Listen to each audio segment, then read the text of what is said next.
Hello and welcome to Gotham Sound live stream here with Ben Escobedo. Ben, it is so good to be here with you.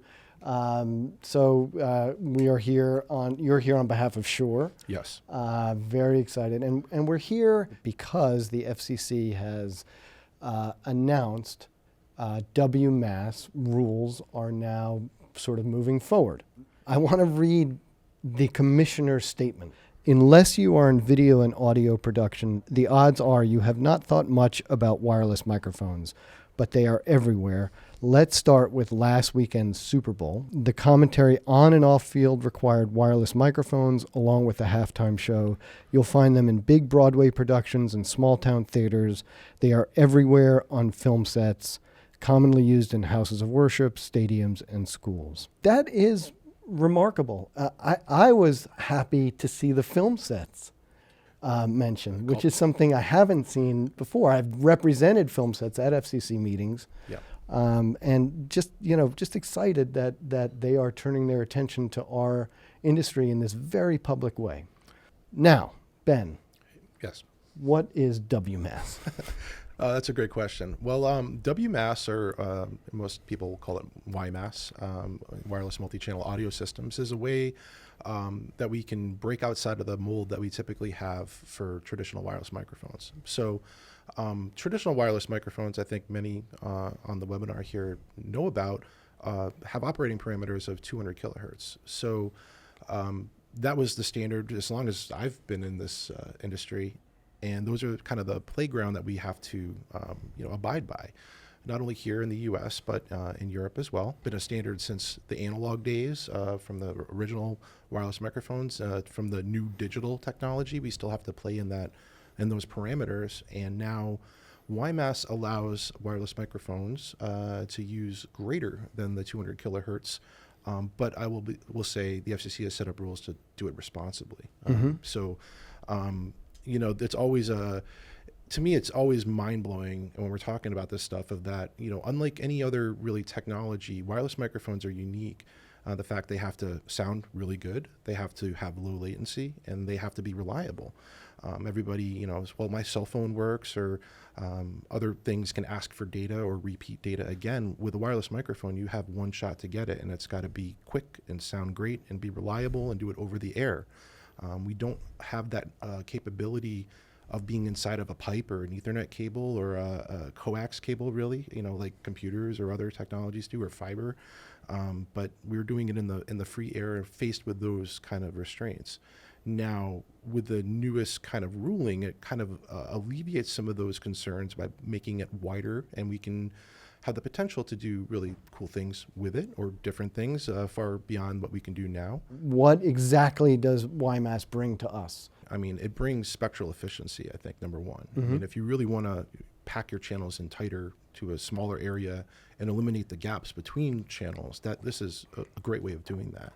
It also kind of simplifies your frequency coordination, because rather than having to, coordinate or wrangle a bunch of frequencies around the spectrum, you now have them in a concise block, and that coordination and those parameters are really kind of handled by whatever scheme is taking care of that kind of thing. So in terms of how much of a sort of footprint WiMAS can take up, Sure.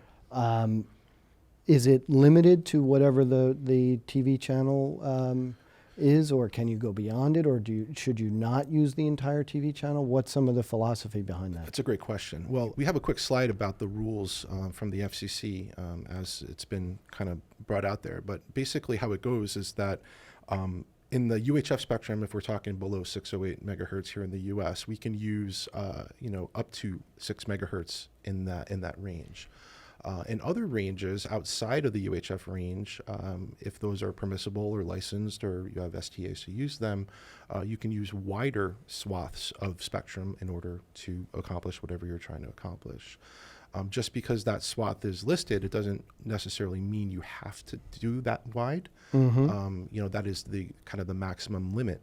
One thing I will say and kind of highlight is one of the main points of the ruling, and the FCC and many other interested parties as well, to ensure efficient use of the spectrum, is that the equipment, however it's designed or however it's going to be brought out, must be capable of operating at least 3 wireless systems in 1 megahertz of spectrum. So, 1 megahertz of spectrum, and you divide it by 3, you're looking at about, 333 kilohertz or so. And that's kind of analogous to, modern wireless technology. We typically, with, using Axion Digital for an example, we can do, 350 kilohertz spacing in normal mode, and that would be about 17 channels per 6 megahertz US TV channel. So the goal of this is really to be economical with, with the deployment of it. There was a lot of people scared that, well, what if they're just going to take up a whole big chunk of spectrum and only use a couple mics? It's bad for everyone, not just wireless users, but other interested parties as well. So there are safeguards in place to do that, but it is kind of scalable up to a limit per the FCC rules that are published. Yeah. I show up to set with my cart, and I'm no longer looking for individual 200 kilohertz slots to put my wireless mics. I'm looking for a continuous chunk of spectrum that could be as small as 1 megahertz and might be as big as There's no limit on how small it can be. I mean, it's scalable. That's just, one of the recommendations. Okay. But the FCC's recommendation is that the system does have to be capable of doing at least 3 microphones. Doesn't mean you can't do more. Right. But just like everything in life, the engineer's triangle, there are pros and cons. If you, take away from one thing, you have to give to another, and all of those. So still, it's going to be largely up to the developers to come up with various schemes in various different ways. It's not like a standard, just like digital, we operate on those 200 kilohertz parameters, but every implementation of it is specific, and they're largely not compatible. So how does Shure imagine such a WiMAS system would work? It's a great question. There's a lot of unanswered questions. Yes. You probably hear me and my colleagues use the term, we're always working on new and exciting things, which is true. This is not kind of like, brand news to anybody in the industry or whatnot. And, I cannot confirm or deny upcoming products or anything like that. But, of course, we just have to, play by the parameters and see what other cool features we can bring to the table if that does become a reality. Yeah. So, look, I mean, this WiMAS did not come out of a vacuum. Obviously, there are you guys are working on this technology, and it's been something that's been in the pipe. The FCC didn't just wake up and decide. No, and in full fairness, it's not just Shure, but other entities out there have lobbied for years to not only get recognition for wireless microphone users, but also the capabilities to take advantage of this. This wasn't just something that came out of the blue. I really feel this time around with this ruling, it does kind of keep it analogous with the rest of the world. Honestly, you might have heard about the ETSI, the FCC over in Europe and such. They did ratify this WiMAS approval, fairly recently before this one. So this is very similar to that ruling as well, and kind of brings us all in, in parity with the rest of the world. So this is not exactly a U.S. thing. This is a worldwide. There's various standards, but there is a worldwide kind of WMAS possibility. Correct. But just like wireless today, there's still operational parameters you have to, abide by, and frequency ranges and licenses versus unlicensed and output power restrictions and all of those things. Those things still apply. It's just more of the ability to take advantage of more than just a 200 kilohertz block of spectrum. Right. So, I mean, at the very minimum, even if we're dealing with digital wireless microphones and we're using a 200 kilohertz block, in mind-blowing ways, you still have to have some spacing between. You can't just stack them right on top of each other, right? But with WiMAS technology offers the opportunity to put them all together in the same type of block. Right. So realistically, your 200 kilohertz spacing really becomes 500 kilohertz in terms of like spacing out. If we're talking about traditional digital, yes, or even analog wireless microphones, of course digital has benefits because of the linearity of the amplifiers. We don't have to worry about intermodulation that much, and oftentimes we talk about digital as being intermodulation free. But with this, we can do even better and put them together. Now, I don't have a crystal ball. I can't tell you exactly, each implementation of this technology is going to vary. So there are a lot of unanswered questions about, okay, if I have a block of spectrum and I have an interference carrier, what happens? And I wish I could tell you. It depends largely on how it's implemented. how many carriers or interferers can come in before something bad happens. If something bad happens, do I lose one channel? Do I lose all of my channels that I put in this bucket? So, these are, a lot of things that we'll have to see as it's, mature technology and deployed in the field, and different implementations of it, how that all works.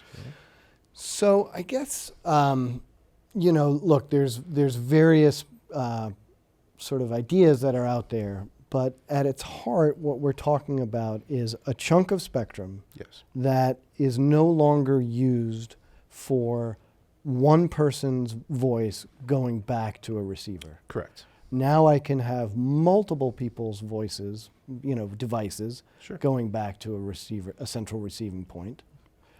We are effectively talking about this being closer to a kind of Wi-Fi-esque, I hate to use that kind of word, but there is some time division going on within all of these devices in that spectral mask. Yep. And that opens up the possibility for some devices being able to have multiple roles. The feature sets are quite vast. I mean, yeah. Because it's data at that point. It's It- not audio, and basically, you can think of the thing on an actor or a person as a kind of subscriber device at that point, kind of. Almost, yeah. And again, it's more of the playground, or the limitations are broken of a 200 kilohertz box. Now the box is wider. You do have to be able to put more microphones into it, but how you can do these things or manipulate them, will vary. It'll vary on the implementation and the kind of the ideas of the geniuses who are actually designing this stuff. Let's go through some of the technical parameters. This is not like the device that I put on you, the theoretical device that I put on you, the actor, Ben, is not transmitting across that entire 1 megahertz or 3 megahertz spectrum all at once for the whole time. It is only doing that for a brief period of time to allow other devices to share that spectrum, possibly. That's one approach. It's really, it depends. It largely depends on the implementation. Just like digital, we operate on those 200 kilohertz parameters, but every implementation of it is specific, and they're largely not compatible. So maybe Wi-Fi isn't the dumbest kind of analogy, because it's not like I can say Wi-Fi does one thing. I could be transmitting video, I could be looking for email.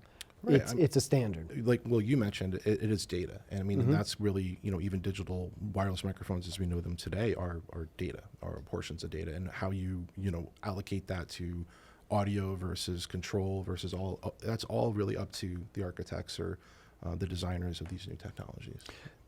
So look, it's hard because we're really talking about an idea, right? There's no you didn't come with a product that we're showing. Nope.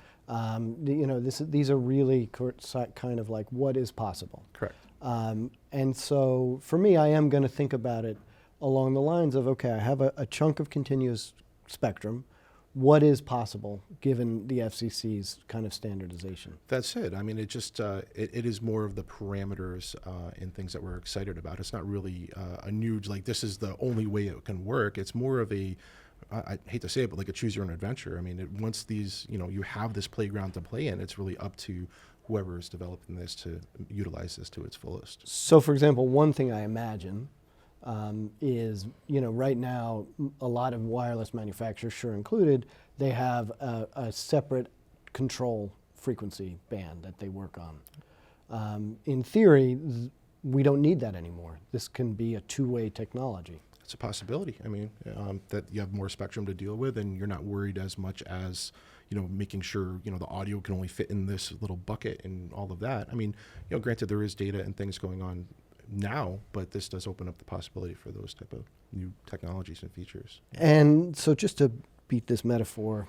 to death, in Wi-Fi there is a kind of access point that acts as a control point. Sure. I mean, that's one implementation. Is that a reasonable way to start to think about this technology, that there'll be some kind of like central coordinator that, we might think of as a receiver, but also sort of coordinates all the individual devices and can, do all of, manage the data and Well- and the kind of spectrum and wireless I mean, aspects. granted, just based on the ruling, it's more of like exactly what you said. It's more of instead of thinking of it as individual frequencies or individual channels or individual receivers, it's going to be one more thing, looking at a larger chunk, and then doing various cool things with that chunk. There's maybe opportunities for different approaches, or maybe somebody's really needs the reliability, or somebody needs the ultimate audio quality or redundancy, or you name it. There's a lot of different things that can be massaged in various ways to make that happen. Yeah, I mean, I can imagine all the different trade-offs. Just like when I choose a Wi-Fi channel, Correct. and how wide I want it to be, what kind of bandwidth am I trying to put on that channel? Yes. And even, I imagine it affects latency. I mean, Potentially. all of those things. It's like when you take away from one, you give to another, and it's now an open book, and it's going to be very interesting to see what manufacturers do with it. Yeah, should we go to slides, and I'll sort of keep an eye on questions and see. Sure. We can kind of bring up the current situation and why we got here, where we're operating. We're talking about in the U.S., of course, and 470 up to 608. Previously, there was a few auctions here, and we lost, as I'm sure a lot of individuals on the call here know. We used to be able to operate up to 806, and then the auction came down. The first one. And then we lost the 600 megahertz most recently. So we keep getting squeezed down.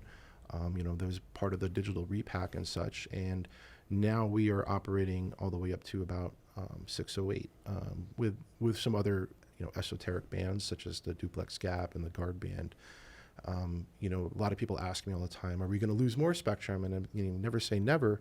However, it's if you do take away the spectrum, which is largely occupied by digital TV and some public safety, what are you going to do with those? Are you going to force all of those entities to go strictly digital or over the internet?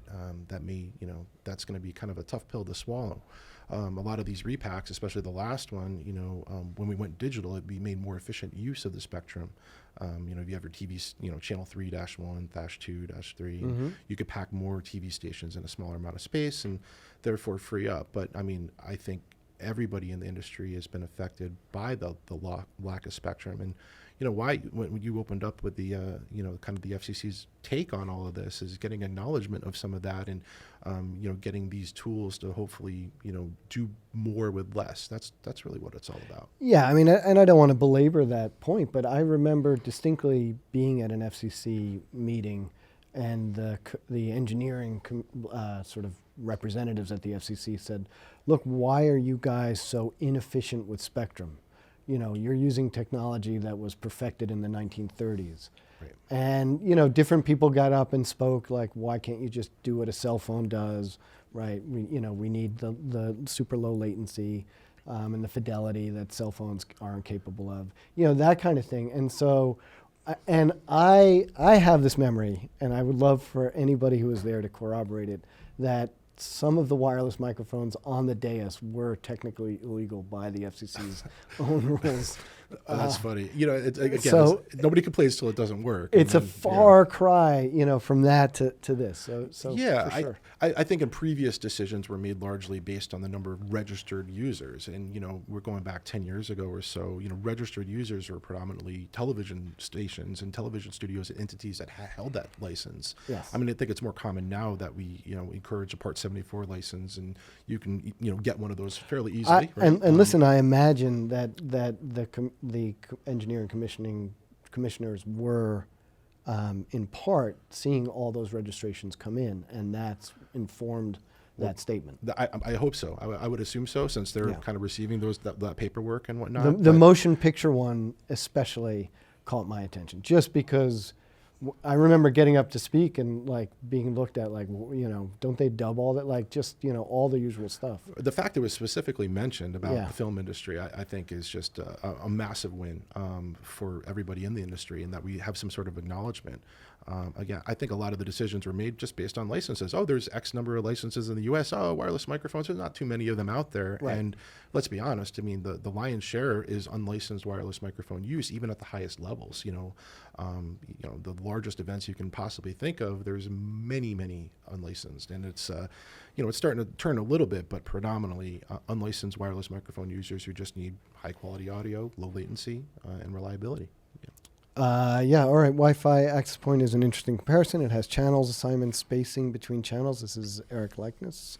Don't need to scan the spectrum. You just connect to the AP. Right. I think the AP does the scanning for you. And in theory it can. But We'll have to see the implementation of it, right? Are there power limits in the WMAS? Yeah, absolutely. For sure. That's a great question. There are power limits, and one of the things that I'm sure has been publicly happy about is the increase of the proposed power limit from 50 milliwatt to 100 milliwatt for unlicensed users. Now, just to be clear, that's 100 milliwatts over Correct. the 1 megahertz or 3 megahertz or whatever it is. That's a great point, Peter. Like, just because it's 100 milliwatts doesn't mean that would be equivalent to 100 milliwatts on a 200 kilohertz narrowband. It would be maybe shared amongst that, and therefore you would have arguably less performance at the same overall power per that block. So we lobbied hard for that to make sure that we have reliability and you get the same link quality that you would, at normal operating powers that we're all used to. Now, keep in mind, this is also, we're talking digital technology. So, these just like I remember the, kind of the foray into digital, and everybody's like, what do you mean 10 milliwatts? I'm like, have you tried 10 milliwatt digital? Yeah. I'm like, stack it up against a 30 or a 50 analog, and it's pretty impressive. And the same thing I would expect applies here as well. Yeah, no, and especially when you get inside. Right. That's the shocking thing for me. I just did an off-Broadway play, helped them with their coordination, and 10 milliwatts, battery life through the roof, range, fantastic, it's incredible. Yeah. Absolutely. It also occurs to me, that if you really kind of think about this technology and open up your mind, if you are using it, like it doesn't have to be for wireless microphones, IFBs are a big part of our industry. Sure. And so once you sort of get into this wider amount of data, now I can send multiple channels of audio theoretically in one carrier, not just the stereo that we're used to for IEMs, but it could be 10, 12 channels of different audio paths. Right. To be clear, this is wireless microphone is what we're talking about here, but it could be either direction. Yeah, that's part of the ruling. Is there anything else you want to show us from your slides? Well, just kind of, I don't know if we took a look at the visual kind of like approach of what the WiMAS looks like, the 200 kilohertz versus the the 1 megahertz or 6 megahertz. And this is just, theoretically, what on the left side we see traditional, wireless microphones operating in those parameters. Right. And again, I think it's good to point out, like it says 200 kilohertz, which is the spectral mask. Right. But it's not, how many channels can you put within that single TV channel? It depends on the technology, Yeah. right? Axient, we do 17 and 1.6 megahertz, and in high density mode, we can do 47. So, we can still get quite a lot of channel density with traditional, but, moving to what a kind of a block would look like, and these are just, kind of hypotheticals, it can be 1 megahertz, but it doesn't have to be. It could be less or it could be more than that. And it can be up to 6 megahertz. But again, it doesn't have to be. It could be less than that. Those are considerations to be had, especially when you're operating in a very dense RF environment like here, like in New York. Are you going to find that much, unadulterated spectrum? Those are definitely questions. I imagine any system that is designed with these regulations in mind need to be fault tolerant. Meaning, if you are going to sit on even 1 megahertz of spectrum, there I imagine would be enough error correction, because it is data at that point, to tolerate some kind of interference, or at least be aware of it and move to a different 1 megahertz. It sounds like, as a user, I think everybody expects it to be fault tolerant. The actual implementation of how it's done will vary. It's going to vary on how it's put together, like we mentioned. What happens when there is interference, or, those are all kind of, it depends on the implementation, the construction of the modem scheme, all of that stuff.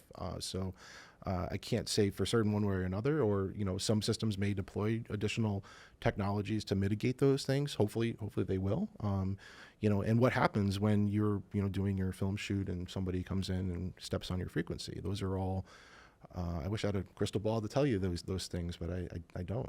So we're not talking about a specific WiMAS technology. It's just it's going to be interesting. Yes. Yeah. I also, and I'm just spitballing, I legitimately am, because I'm going to keep going on the path that this is data. Sure. I imagine that the idea of bringing like RF to a receiver in an implementation could change. I mean, maybe you have some design, once it's data, just like a Wi-Fi point-to-point system, maybe you're bringing Cat5 or whatever can carry that data Sure. to a system, and you're sort of thinking about deployment in a different way. Yeah, I mean, it could be either way. I mean, we've already seen systems that exist in the market that do use, antennas over Cat5, or more specifically, the transceiver is inside the antenna and then it gets converted over. I mean, Cat5, I'm right? specifically thinking of like a FreeSpeak implementation. Sure.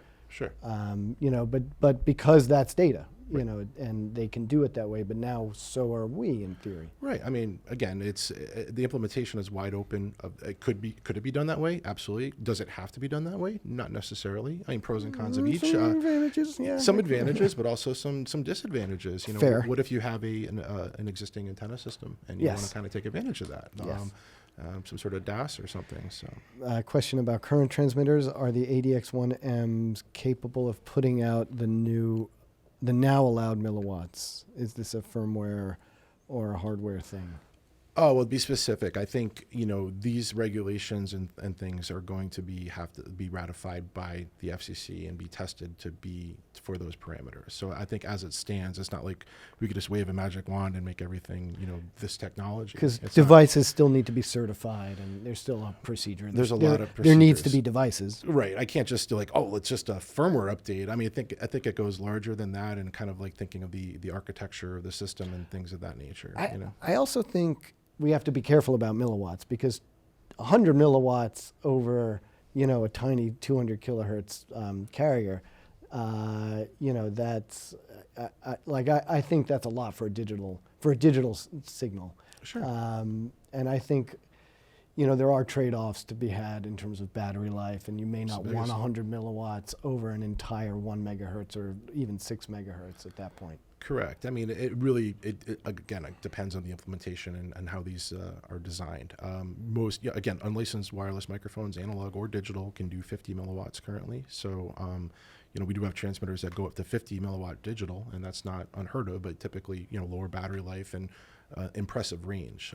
But if we're talking over a block or X amount of spectrum in a kind of a WiMAS block, that will vary depending on the implementation and how it's divvied up, that power. So. Yeah. Does channel count affect latency? I think that is one of the trade-offs, I imagine. I imagine too. I don't know. I think there's a lot of moving parts, and again, there's no free lunch. Like, you take away from one thing and you give to another. So there's a finite amount. I mean, you have more data to work with, but how that's used will largely depend on the implementation. Yeah. And does the bi-directional aspect of IFBs stack latency? I thought the IFB guys didn't care about latency. Yeah. I mean, not as much as like the singers, but of course I kid. But no, I think, look, that is, now that this is data, I imagine there's possibilities of, being able to fine tune that parameter. So if you want to put this in an IEM application, I imagine that there could be an ability to really hone the latency to a minimum, whereas some might be more fault tolerant. All of those things, and I mean, I would just kind of clarify it. It's like digital wireless microphones are essentially data. We're assembling ones and zeros together. So this isn't like a transition from a data type of system. It's just a different kind of way of approaching that. And I think that's fair, and I think that goes back to the original question of why is this important. Right. And so agreed that digital data transmission has been around for a long time when it comes to wireless microphones. Sure. I think what makes this fundamentally different is that these individual components are sharing a channel. Correct. And therefore, have the ability to kind of interact, and their roles can flip within milliseconds. So they might be receiving data at one point and then sending data at another. I'm impressed with the ability to do various different things and different implementations, and all of those to cater to a specific need or a specific customer is far more likable, because you have more room to work with and more different things that you can employ. I really do think that fundamental question, without a product to show, why do sound mixers care about WiMAS? And I think it does come back to that this is the next evolution. Right. So I think I started VHF analog, then UHF analog, and then digital, and that was a big revolution. I sort of feel like this is the next evolution. Yeah, I think so. I think it is the future. There's definitely going to be some sort of transitory period, just like we saw with analog, and still do see with analog and digital mics, and existing narrowband microphones and these new type of systems coexisting together. And how does that all play out? There's a lot of unanswered questions, but one of the greatest parts about what I do is I get to gather that feedback and kind of be a fly on the wall and see how it's being used. Manufacturers can make the equipment, but to actually see how it's utilized in the field is really wonderful. I think the FCC looking and making these decisions is great, and yes, we are excited for it, and excited to see what the future brings, and excited to see the various implementations by everyone. I think that's going to be wonderful. From a sound mixer perspective, what if you have, I don't know, a dozen channels of wireless, and you don't have to find a dozen frequencies? You might be able to just put them into a certain block. You find one block of free and clean spectrum, and you don't really have to worry about it. Could there be other features that are implemented? Absolutely. I'm sure there's going to be bells and whistles and things for, depending on what you're after. You're after sound quality, or you're after low latency, or redundancy, reliability, all of those things that are on the top of everybody's mind. It's just going to be fun to see how those are all sussed out and the different approaches to it, because it's not just, just like digital isn't just digital. It's going to be fun, definitely. So I appreciate your clarification, Chris. The FCC mandate, by making the statement, that doesn't make it into law yet, correct? I believe that's the case. Right, now it's got to go into the congressional record, and it's got to be turned into law. Mm-hmm. From there, devices have to get certified, and then we can start to see products. So to get to your very specific question, and very good question, how should we be looking at budgeting our wireless spend over the next couple of years? Is this, in terms of wireless mics, is this something that's, next year, 5 years, somewhere in between? I really can't say. Uh-huh. I don't think it's going to be one of those things where, whenever this is available from whoever manufacturer, that it's like makes everything else obsolete. There's going to be a long transitory time when these are coexisting. It's not like this is replacing existing digital wireless technology. So I really can't comment on when. I have no idea. And I guess yes, agreed. And I think that goes to the idea of so this is the evolution of the technology, but what does it answer? Right. What problems does it solve? Yeah. So one of the problems is spectral efficiency. Spectral efficiency is probably the greatest one. The biggest one. Ease of coordination would be the second. Yep. Those two things are huge, especially when you're dealing with tough RF environments. So, who wouldn't want those things? Right. Especially but again, it's going to be a learning process of how these coexist with other wireless microphones, and how you approach your typical jobs or your large shows, or all of that is still a lot of things to be worked out, I would say. All right. Well, I'm looking forward to seeing what comes down the pike. So am I. And I am excited that the FCC acknowledges we exist. Me too. And Ben, thank you very much for taking the time. GothamSound.tv is where you'll see other videos, and please send us ideas. We hope to see you again real soon. Thanks for watching. Thanks, Nate, and thanks, Jared. See you soon. Thanks, everyone.